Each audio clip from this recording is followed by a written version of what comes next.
Pro. Bonjour, cette semaine, on se retrouve en région parisienne, au bord de la Nationale 6, chez Suzuki ABR.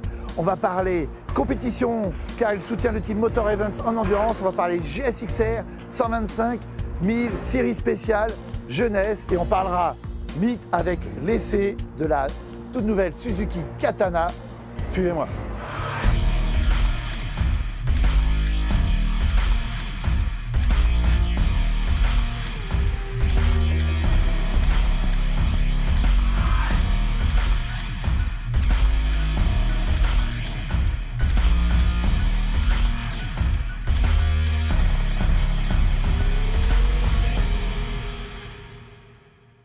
Nous voici donc chez Suzuki ABR en compagnie de Thibaut qui nous reçoit aujourd'hui. Bonjour, Thibaut. bienvenue. Super. Nous sommes avec Antoine, le commercial. Bonjour, Salut. enchanté. Et avec Julien, Suzuki France. Bonjour. Bonjour. Alors toi, tu es un fidèle de l'émission, on t'a déjà vu.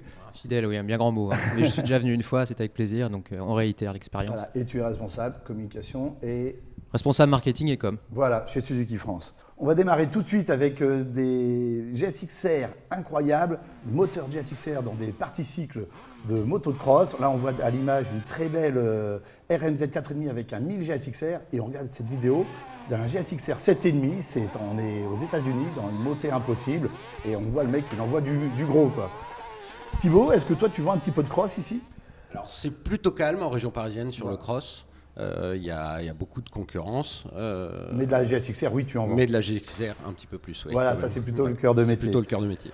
Alors je crois qu'on est en fait aujourd'hui à un anniversaire, celui de l'ouverture de la concession Suzuki. Tout à fait, ça va faire un an. Le 1er mars 2018, on a ouvert la concession ici à BR à Valenton. D'accord. Et donc c'est premier anniversaire. D'accord. Mais alors tu as d'autres cordes à ton arc. Tu as également. Alors historiquement, je suis avec Honda. D'accord. On a ouvert également un Moto-Axe. Absolu, c'est ça? Absolu pour le Honda, Ouais. Moto-Axe et depuis un an Suzuki. Et alors on va continuer à parler de choses neuves, de transmission de passion, puisque tu as réalisé pour Suzuki des films très sympas qu'on voit maintenant à l'image, qui s'appellent Passeurs de rêve depuis 1909. Oui, tout à fait. On voit celui-là avec le GSXR, il y a 3 épisodes, il y a 3 films, et il y a une petite spécificité, c'est que le petit garçon qu'on voit dedans, c'est ton fils. Alors là, c'est effectivement un secret. Il y a peu de personnes qui sont au courant de ce petit détail. Mais oui, je suis un représentant un petit peu de ce thème, de la passion, hein, puisque même moi, hein, j'ai été concerné, gamin. J'ai vibré à la vue des aînés qui faisaient de la moto. Et puis pour mon fils et ma fille, puisqu'en l'occurrence, on voit les deux dans le film, elles sont aussi dans ce schéma-là et ils sont passionnés tous deux de moto. Voilà, la relève est assurée, on donne le virus de bonheur. Avant de rentrer dans le vif du sujet, je sais que vous êtes des millions à l'attendre, l'édito de David Dumain. Deux têtes sont mieux qu'une. Ce qui se fait de mieux pour ma moto.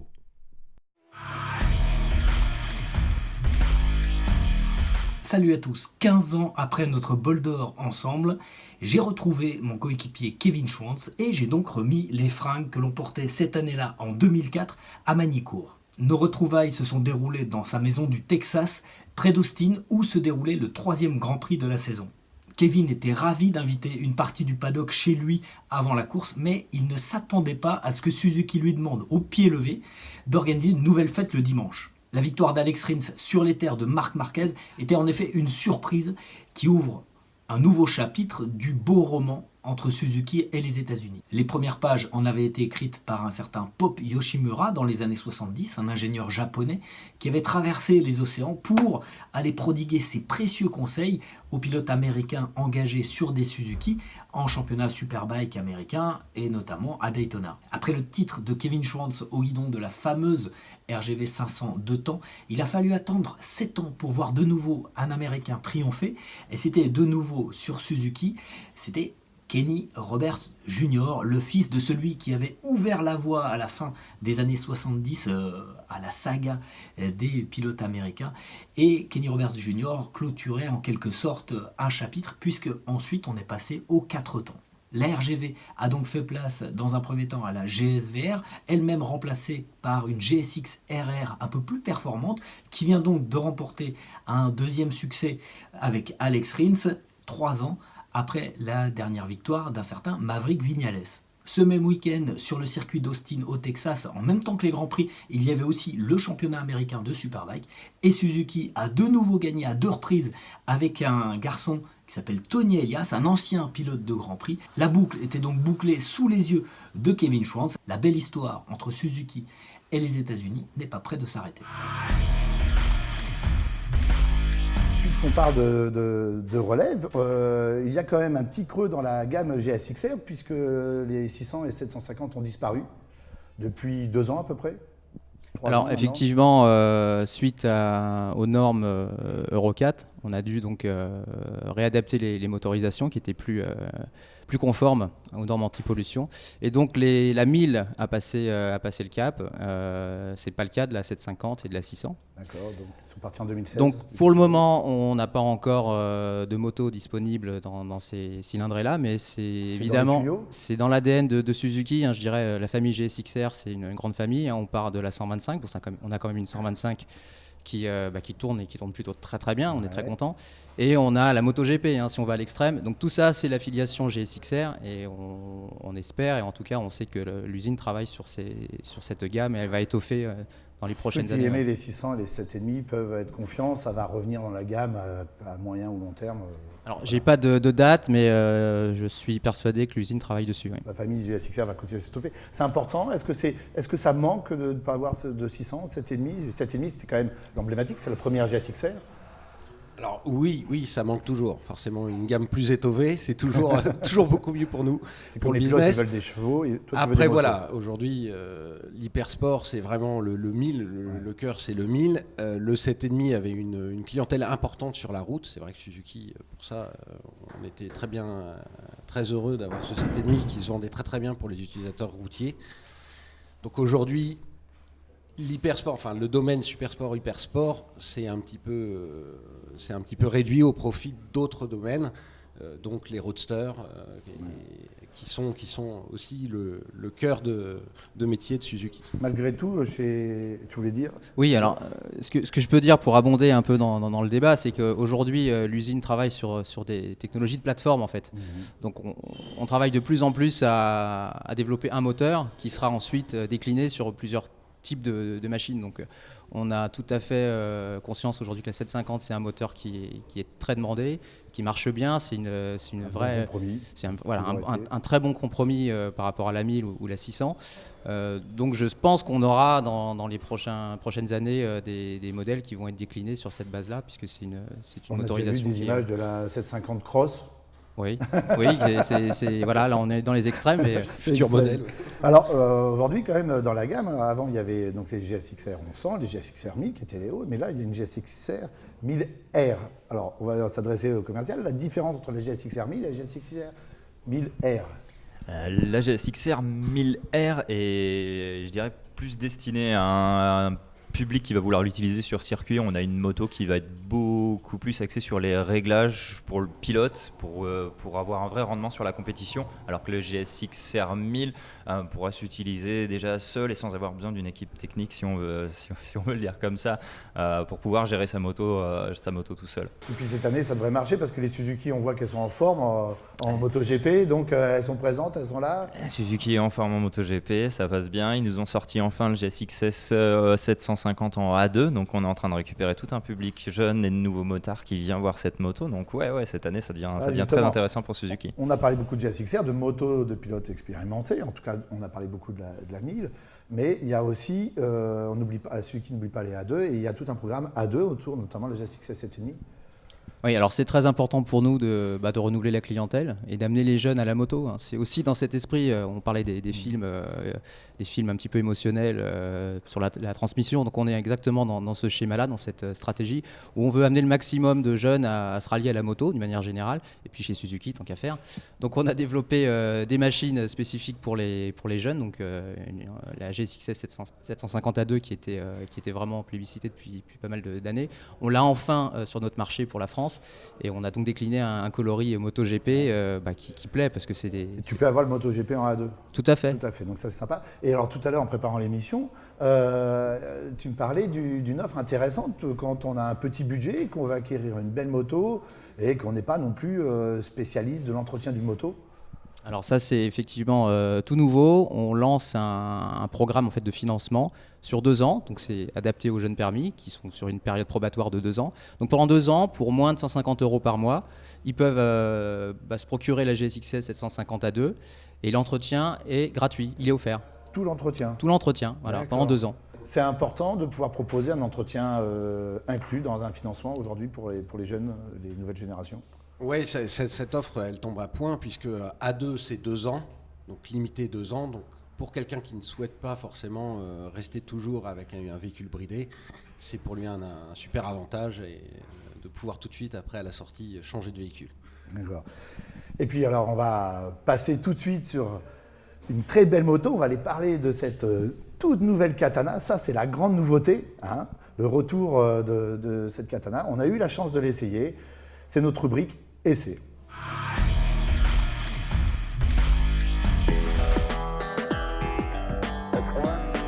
Konnichiwa, bienvenue à tous au pays du soleil levant. Nous sommes ici dans la région de Kyoto, non loin d'Hamamatsu, le siège de Suzuki, pour essayer la nouvelle version de la Katana. La fameuse star des années 80 est de retour, mais en version GSX 1000, dérivée du GSX-S 1000. Suzuki nous propose un nouveau Street Fighter ambiance néo-rétro, c'est parti. Alors contre toute attente, Suzuki a connu un grand engouement de la part du public pour ce modèle qui pourtant était assez particulier, c'est un modèle assez tranchant. Alors ce qu'il faut savoir, c'est que cette Katana utilise pour base le GSX-S 1000, le fameux roadster de la gamme, qui lui était déjà dérivé de la sportive, la GSX-R 1000. Le moteur, un 4 cylindres de 999 cm3, est lui tiré de la célèbre GSX-R de 2005 à 2008. Il délivre 150 chevaux à 10 000 tours minute et un couple de 108 Nm. Suzuki a voulu faire de son Katana un modèle plus facile d'accès, beaucoup plus fluide. On a donc un répondant à la poignée qui a été retravaillé pour offrir plus de fluidité à bas régime et un peu plus d'accélération, un peu plus de force à mi-régime. La firme a aussi opté pour un traction control réglable sur 3 niveaux et désactivable qui se base sur la vitesse de la roue avant et la roue arrière, le régime moteur ainsi que le rapport engagé. Ce dernier se règle particulièrement facilement puisqu'il suffit d'appuyer sur les commodos même en roulant. De plus, afin de rendre sa Katana un peu plus accessible, l'ergonomie a été entièrement revue. On a un guidon large qui tombe très bien sous la main. De plus, Suzuki a aussi pensé aux passagers avec une selle et une coque plus larges qu'à l'habitude. La suspension est elle aussi issue de la GSX-S 1000 avec une fourche Kayaba réglable de 43 mm à l'avant et un amortisseur réglable en précharge et détente à l'arrière de même facture. En somme, la Katana reste un modèle assez atypique, placé à 13 999 €. Elle est en face d'une Honda CB 1000R ou encore d'une Z900 RS de chez Kawasaki. Des modèles, somme toute, un peu différents, plus ou moins bien équipés, mais qui n'offrent pas un style néo-rétro et particulièrement tranchant comme l'est celui de la Katana. Ce qui est dommage, c'est que Suzuki considère ce modèle comme un Street Fighter et non un modèle néo-rétro. On aurait apprécié de voir des demi-guidons. Alors heureusement, Rizoma et d'autres équipementiers sont en train de préparer tout cela. On attend cela avec impatience. 40 ans après, la fine lame de Suzuki a toujours autant de tranchants. Reste à savoir si l'engouement du public sera le même. Donc voilà, l'essai de la Katana, ça c'est une moto très attendue, j'imagine. C'est une moto attendue, oui. Attendue, ça parle beaucoup autour d'elle. Là, on a la chance d'avoir le modèle édition spéciale Yoshimura. Donc, Elle est très belle. Et voilà, le véhicule tourne de concession en concession actuellement pour être présenté au public. Alors les puristes diront, il manque les guidons bracelets, le guidon haut comme sur la Katana, plutôt que le cintre-plat. C'était un choix de développement. Est-ce qu'on aura la possibilité d'avoir les guidons bracelets? Les puristes ont raison de remarquer ce détail-là. Alors, vous remarquerez qu'il y a 2 coloris aujourd'hui qui ont été proposés. Il y a le coloris historique en gris, donc qui va vraiment rappeler la Katana de 1981. Et cette moto qui a le guidon haut on aura la possibilité en fait de l'équiper en adaptable avec des guidons bracelets. On a travaillé avec Rizoma sur un guidon bracelet et qui a été d'ailleurs montré à Milan. D'accord. Donc il y aura qu'il se rassure les puristes, il y aura du guidon bracelet haut, qui est plus dans l'esprit de la moto originelle. Voilà, on aura de l'accessoire. Il y a déjà de l'accessoire qui sera disponible dès la sortie de la moto, l'accessoire d'origine. Et on aura aussi des partenariats avec des accessoiristes qui ont bien travaillé sur la machine en amont. Ouais. D'accord.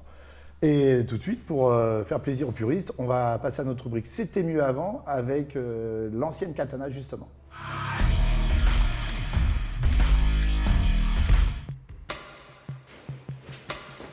Bonjour. 2019 est une année de commémoration. Nous célébrons les 50 ans de la CB750, les 25 ans de la Ducati 916, les 70 ans de la marque Laverda, mes 40 ans de permis aussi, et la résurrection d'une machine mythique des années 80, la 1100 Katana. Quand Suzuki présente cette machine en 82, tout est surprenant. D'abord son design, qui a été confié à un cabinet de design allemand qui s'appelait Target. En France, les motards très conservateurs n'ont pas du tout adhéré au design de la Katana.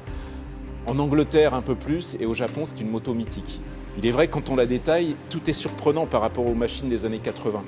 Cette face de squale ou de Raymanta, son réservoir à la forme étrange, le mélange des couleurs, on n'était pas habitué à avoir une selle bleue, grise avec un dosseret de selle bleue. Heureusement, le 4 cylindres de 1100 cm3 était une référence à l'époque. Celui-ci, dans cette version-là, développait 100 chevaux. La 1100 Katana tient son nom d'un sabre de samouraï.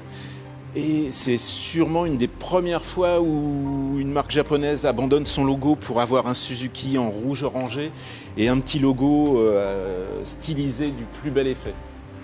Cette katana se distingue aussi par son ensemble compteur-contour intégré dans un seul bloc. On peut aussi s'attarder sur la taille des clignotants. À l'époque, la chasse au poids était encore quelque chose de superflu et je pense que chaque clignotant pèse au moins 500 grammes. Dans les années 80, les ingénieurs japonais se tiraient une bourre technologique à grands coups de gadgets plus ou moins inutiles. Et l'anti-plongée que vous voyez là était un de ces gadgets.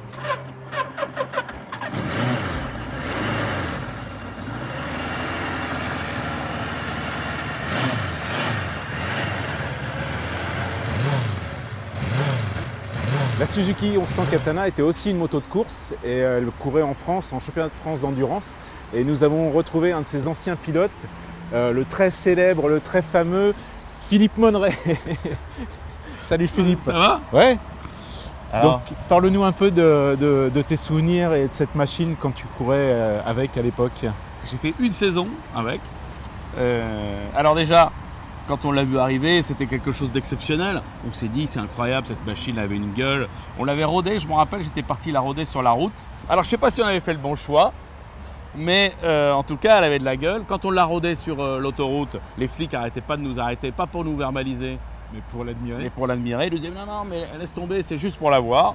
Donc on est arrivé et on s'est vite aperçu qu'il y avait quand même des problèmes de tenue de route, notamment de cadre. Hein. Le cadre qui bougeait beaucoup. Et dans la courbe Dunlop, je me rappelle, parce qu'à l'époque, c'était la courbe Dunlop complète. Donc les commissaires, quand on arrivait, ils se dégageaient tellement elle faisait comme ça. Et après, on s'est aperçu qu'on avait quand même cassé le cadre, fissuré le cadre. Par contre, le moteur, ça marchait. Le 1100 c'était Suzuki super. de l'époque, oui, c'était Non, une ça marchait, référence. c'était vachement bien. On a toujours eu beaucoup de problèmes de châssis. Il y avait le bol d'argent aussi à Montlhéry, où il y a eu 40 cm d'eau dans les stands. Voilà, et puis Suzuki, j'ai toujours été attaché à cette marque. Donc j'étais content de piloter cette moto, même si c'est une enclume. Hein. Je ne sais pas combien ça fait de kilos, je ne me rappelle plus. Oh, 230, Ouais, 240, voilà. oui. Donc ça forme la jeunesse. Hein, voilà. Après, quand on monte sur plus léger, on est content. Voilà. Et à l'époque, c'était quand même le moteur de référence en termes de puissance et de vitesse de pointe. C'était la machine de série la plus rapide au monde. Alors je ne me rappelle plus combien ça faisait, peut-être 230 ou dans ces eaux-là. Voilà. Mais j'ai l'ai reconduite au Castellet.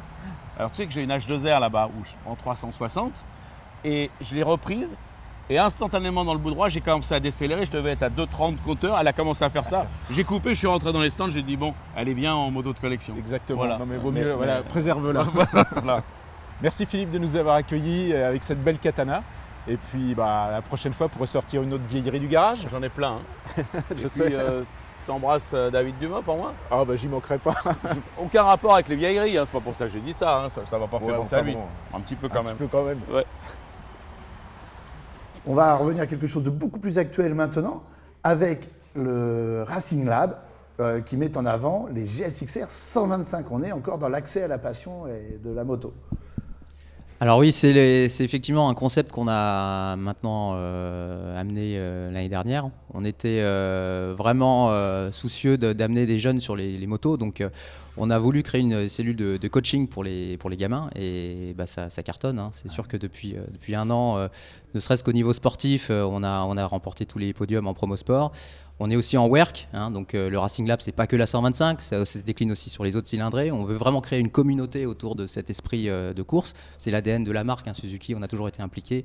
Il y a l'endurance, il y a la vitesse, il y a le cross aussi, mais on parle plutôt de la vitesse. Les valeurs sportives de la marque, c'est quelque chose qui va perdurer et que Suzuki souhaite continuer à ça valoriser. fait vraiment partie de la stratégie de la marque et c'est historique. Et on le voit avec le MotoGP, il y a une vraie volonté politique de s'inscrire dans la compétition et d'amener encore une fois ce dynamisme à travers la course, quoi, hein. Des jeunes, du sport, du fun, ça résume. Du fun. Le fun, c'est important. Hein. Beaucoup de fun, c'est bien. Avec des motos comme ça, on commence à ramener justement beaucoup de jeunes dans du fun sur une marque comme Suzuki et on va leur tamponner un peu dans le bras pour qu'ils le gardent tout au long de leur vie et ça va faire des motards passion Suzuki, ça va être sympa. Super. Et alors, conseil aux jeunes tout de suite avec notre rubrique Web Atelier où on va vous parler de la remise en route de la moto pour la saison d'été, de printemps et d'été. Profitez des beaux jours.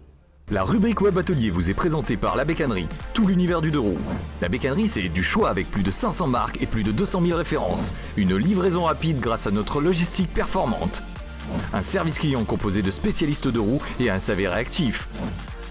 La Bécannerie, toutes les pièces, équipements et accessoires pour votre deux roues.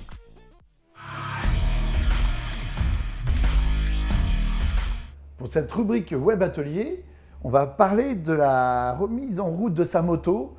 Tous les motards ne roulent pas l'hiver, certains la mettent un petit peu au garage, la laissent reposer. Il faut bien étudier sa moto, la soigner. C'est Thibaut qui va nous expliquer les points à surveiller lorsqu'on veut profiter des beaux jours à moto.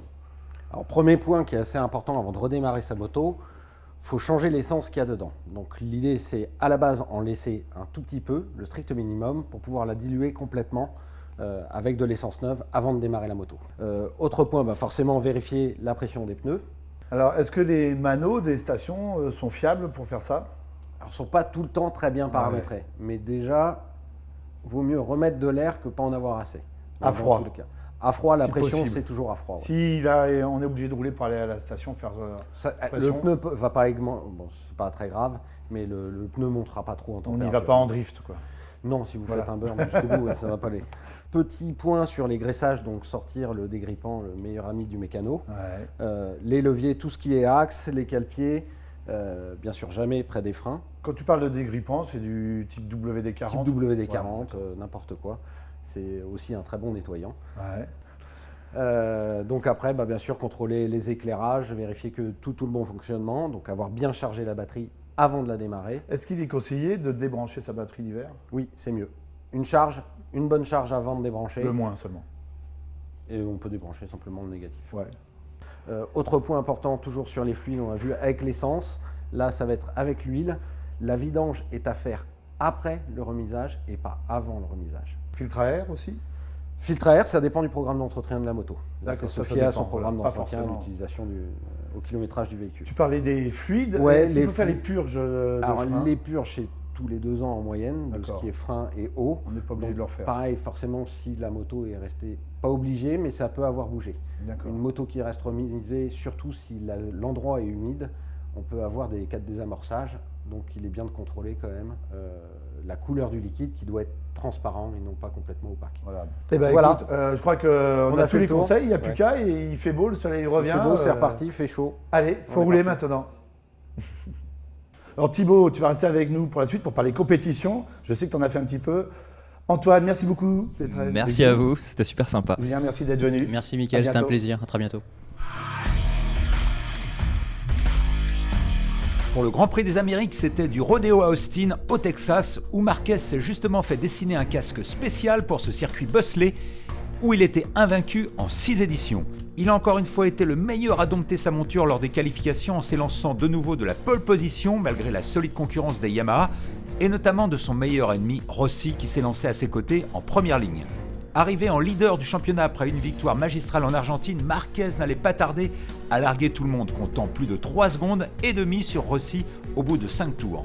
Mais le rendez-vous américain n'était pas celui des leaders des championnats. Après Toba en Moto 3 et Baldassari en Moto 2, le funambule Marquez allait mordre la poussière au 8e tour, sans parvenir à redémarrer sa monture.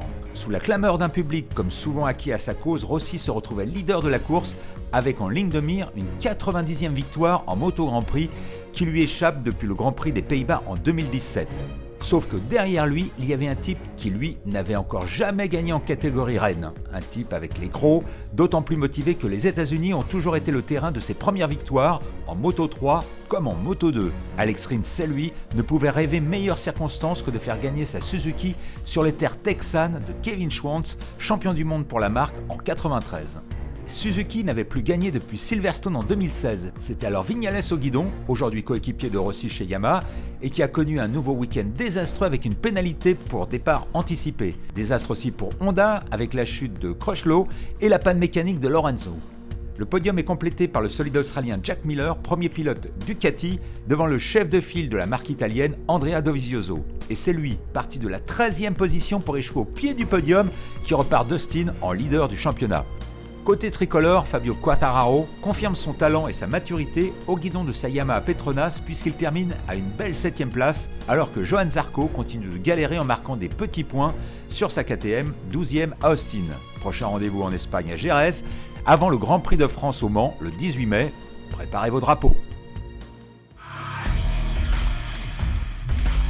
Pour parler compétition, on va accueillir une équipe que tu soutiens.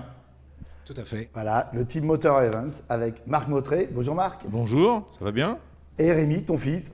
Bonjour, enchanté. Salut Rémi.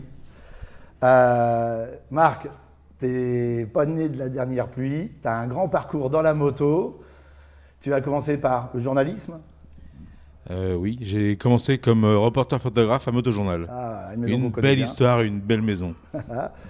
Après, tu es passé dans la pub, l'événementiel. C'est ça, j'ai été concurrent à toi d'ailleurs à une époque, puisqu'on avait une agence de pub qui gérait des boîtes comme Honda, entre autres.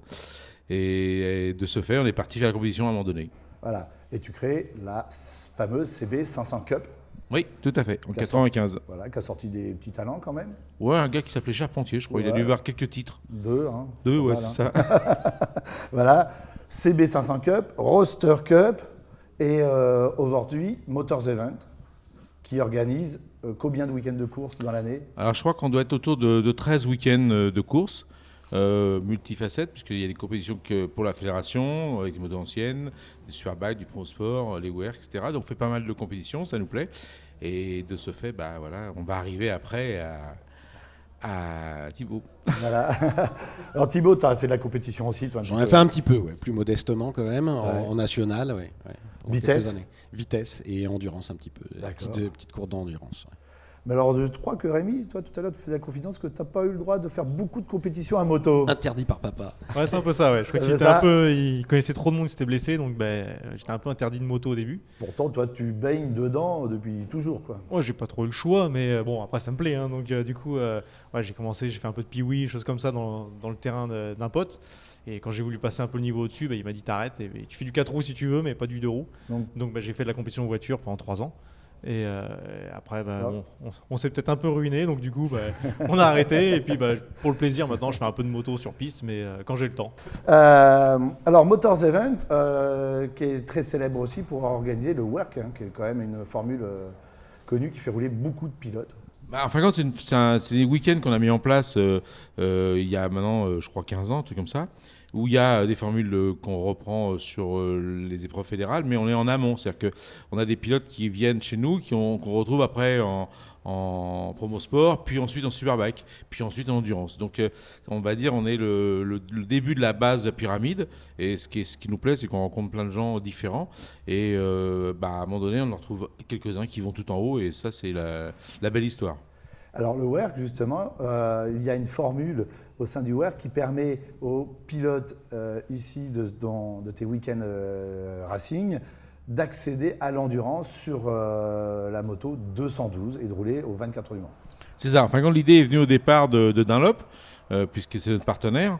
Et il a dit, on va faire une moto pour les gens du WERC, les meilleurs. Alors, ce n'est pas obligatoirement les plus performants, souvent c'est ceux qui font plus de progrès. Ça a été défini par Hervé Moineau qui donnait un peu son avis en fonction des pilotes, comment ils progressaient au fil de l'année. C'est commencé par 211, parce qu'on roulait avec les pneus de 211, puis ensuite c'est passé 212. Bon, l'année prochaine, on sera peut-être 213 ou 214, je ne sais pas.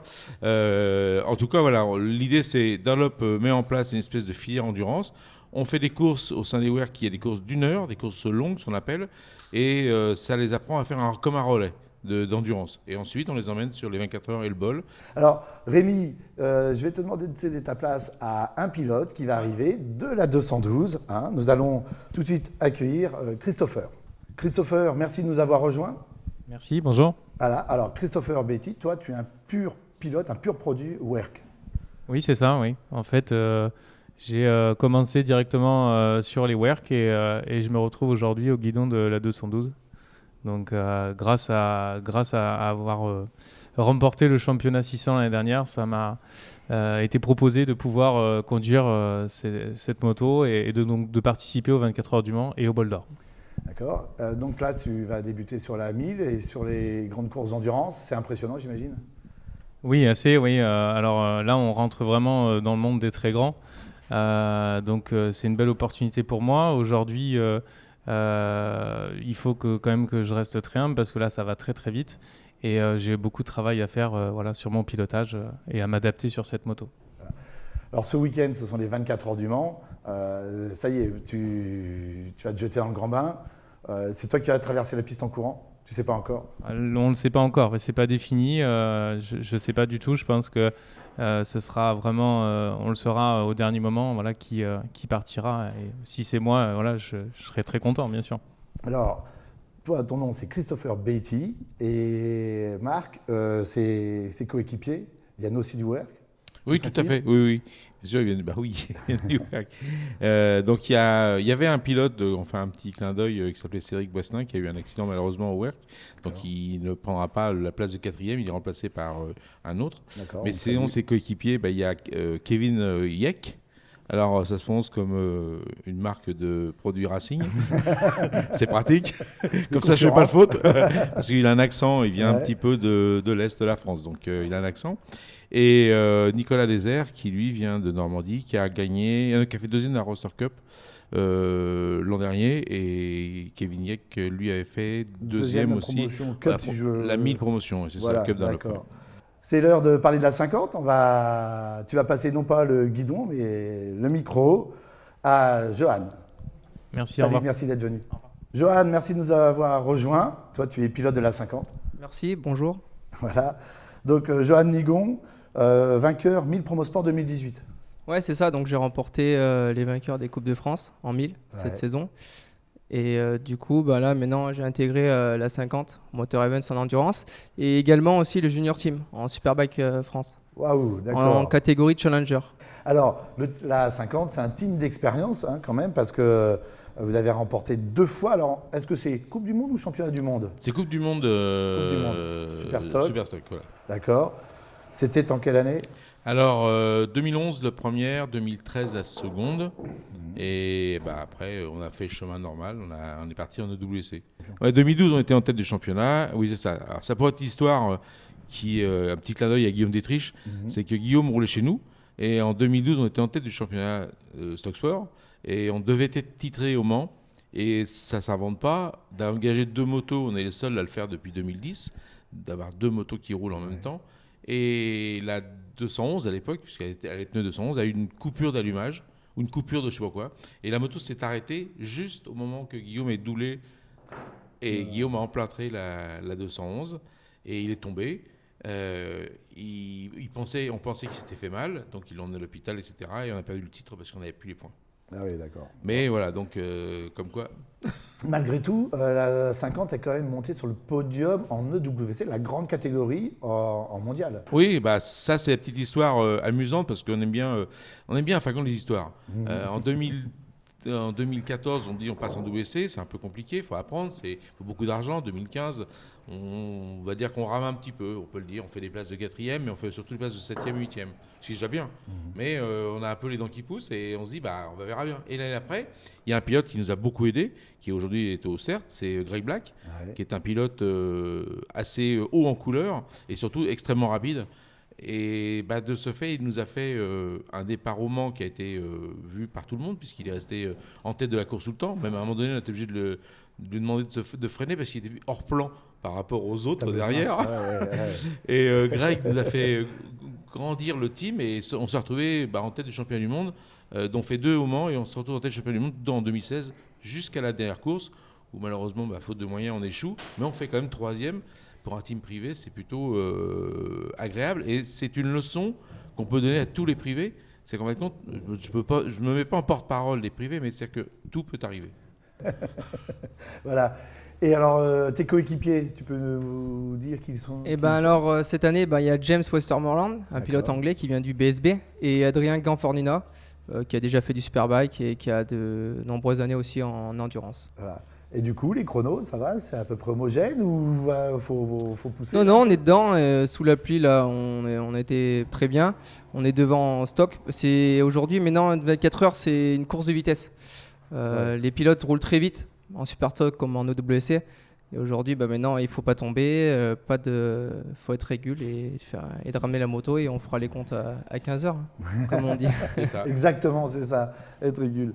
Bon alors, Johan, merci d'être venu. Je te souhaite la même réussite que ton frère. Et puis, on va faire les comptes à 15 heures. Merci encore. À bientôt. Alors, on continue à la découverte du Team Motors Event. On accueille Kevin. Bonjour. Bonjour. Alors, tu vas nous dire quelle est ta spécialité, ta fonction au sein du team? Alors, je suis responsable pneumatique. D'accord. C'est-à-dire que c'est toi qui t'occupes des changements de roues, de l'approvisionnement sur tous les pneus? Ouais, c'est ça. En fait, alors moi, je suis dédié surtout à l'avant. J'ai mon collègue Martial qui est à l'arrière. Chacun sa partie de moto? C'est ça. Voilà. Toi, tu voulais être devant? Ouais. D'accord. Ça fait combien de temps que tu es dans le team? Ça fait 3-4 ans. Ouais. Ah, ils sont sympas, il est gentil, Marc? Ouais, de temps en temps, il nous frappe, mais... Ouais, il crie, hein, ouais. J'ai entendu des problèmes de maltraitance. Il frappe pas fort, ça va. Alors, à quoi il faut faire attention quand on est responsable de la roue avant? C'est sur la 50 ou la 212? Alors, je suis sur la 50. D'accord. Il y a beaucoup de critères à faire attention, parce que le pneu, c'est ce qui lie la moto à la route, donc, du moins à la piste. Il y a toute la préparation qui se fait en amont, surtout la chauffe du pneumatique, de façon qu'il soit prêt à rouler directement et que le pilote puisse partir sereinement avec la machine.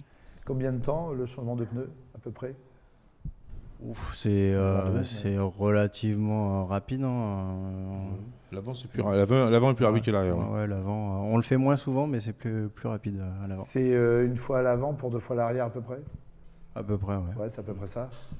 Tu as combien de personnes dans le team aujourd'hui? Alors, si on fait tout, sur les 2 motos, ça fait 65 personnes. 65 personnes. Ouais, entre les cuisseaux, les kinés, les pneus, l'essence. En plus, au Mans, il faut 2 personnes de plus. Sur une semaine? Parce qu'il y a celui qui fait la vanne. Ouais, sur une semaine. Ah, ça occupe. Hein. Il faut un petit peu de budget. En dehors, quand on parle budget, on pense souvent mécanique, moto, le coût de la préparation, le coût des pneus, mais il y a le coût humain derrière. Il y a une très grosse équipe, quoi. Oui, c'est beaucoup de logistique aussi, faire dormir tout le monde. Ensemble, des fois c'est pas possible parce qu'il y en a qui ont, on va dire, des effluves. C'est des belles histoires. Oui, de très belles histoires. C'est une sacrée aventure humaine. Ouais, c'est des moments forts. Puis il y a une bonne ambiance au sein de notre équipe. Donc tu seras avec eux? Je serai au départ à 15h. Tu seras au départ à 14h, à l'arrivée à 15h. Et à l'arrivée, oui. Ouais. Merci messieurs. On va passer tout de suite au débat. Est-ce que la compétition fait toujours vendre des motos? Pour ce débat, nous allons parler commerce, compétition. Est-ce que la compète fait vendre des motos toujours? À une époque, il y a 20 ans, 30 ans, une victoire en course était synonyme de vente en début de semaine, tout de suite après. Voilà, il y avait une relation directe. Là, on est en place avec un spécialiste de la compétition, un spécialiste du commerce, avec Julien qui fait le lien entre les deux chez Suzuki France. Alors, je commence par toi, Thibaut. Est-ce que tu sens l'effet MotoGP, l'effet endurance? Est-ce que ça a un impact sur tes ventes? Alors ça a toujours un impact, mais qui est beaucoup moindre qu'avant. La compétition fait toujours rêver. Donc c'est plus une ADN. Chacun va retrouver un peu dans sa moto un peu de l'ADN du MotoGP, de l'endurance. Donc c'est un accompagnement plus qu'aujourd'hui un vrai motivation d'achat au départ. Une vraie motivation pour la vente. Julien, chez Suzuki France, vous faites attention à développer des séries spéciales issues de la compétition, à des couleurs GSXS MotoGP. Est-ce que cet aspect sportif, cet aspect compétition, c'est vraiment vital pour soutenir les ventes? Alors c'est primordial, hein, comme l'a souligné Thibaut. Aujourd'hui, l'image de la compétition, le MotoGP, ça fait rêver beaucoup de personnes. On est dans un milieu de passionnés, donc on travaille évidemment à essayer de promouvoir la compétition. Alors, ça se voit aussi dans les chiffres, ça se vérifie. Hein. Si on regarde aujourd'hui les ventes de GSXR, on est parmi les leaders en termes de volume. Du secteur sportif. Sur la 1000, voilà. La GSXR, c'est ça, dans le créneau sportif en marché en France. Ouais. C'est la sportive la plus vendue. Exactement. Ça se confirme chez toi? Ça se confirme. Ouais. Ça reste, en termes de concurrence, on est leader sur ce marché. La GSXR garde son aura auprès des amateurs de sportifs sur route, toujours. Ça reste un mythe. C'est toujours d'actualité. Et c'est vrai qu'en France, on est l'un des marchés les plus moteurs sur ce segment-là, parce que derrière, il y a toute notre historique de compétition, l'endurance, et c'est évident qu'il y a un lien direct avec les ventes. Et ce succès s'explique par ça. Il y a des différences entre les marchés. Je crois que tu me disais tout à l'heure que en Espagne, les motos, les sportifs sont essentiellement pour la piste, très peu sur route. Hein. Oui, on a été faire une course du WERC à Navarra, on a discuté avec les gens de là-bas, ils nous expliquaient qu'eux, ils avaient très peu de motos sur route et tout était destiné à la compétition.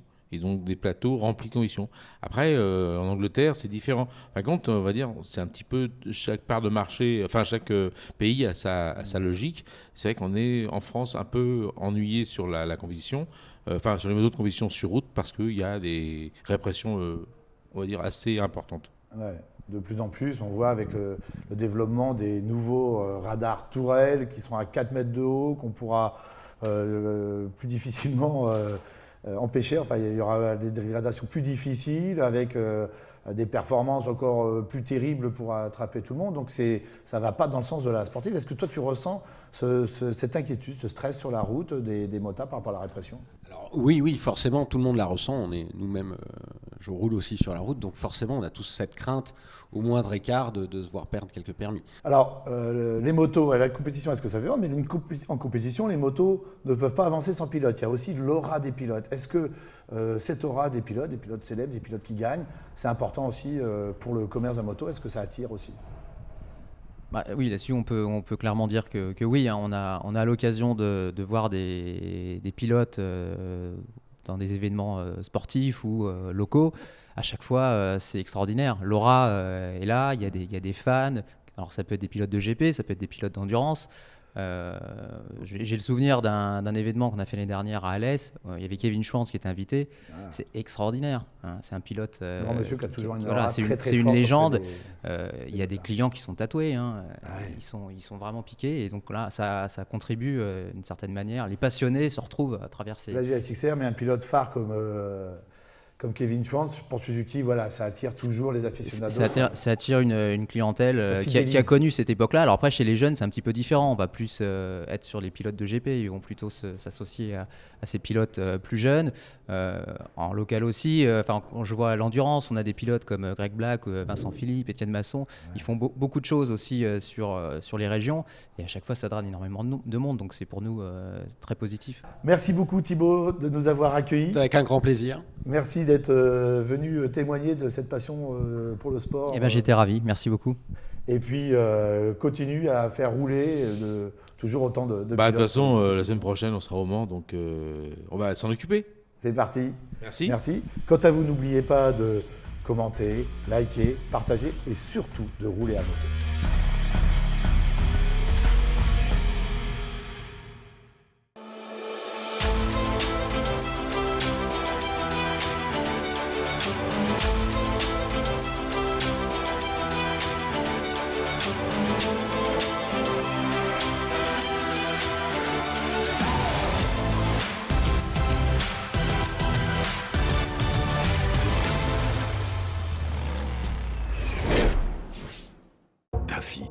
version pro.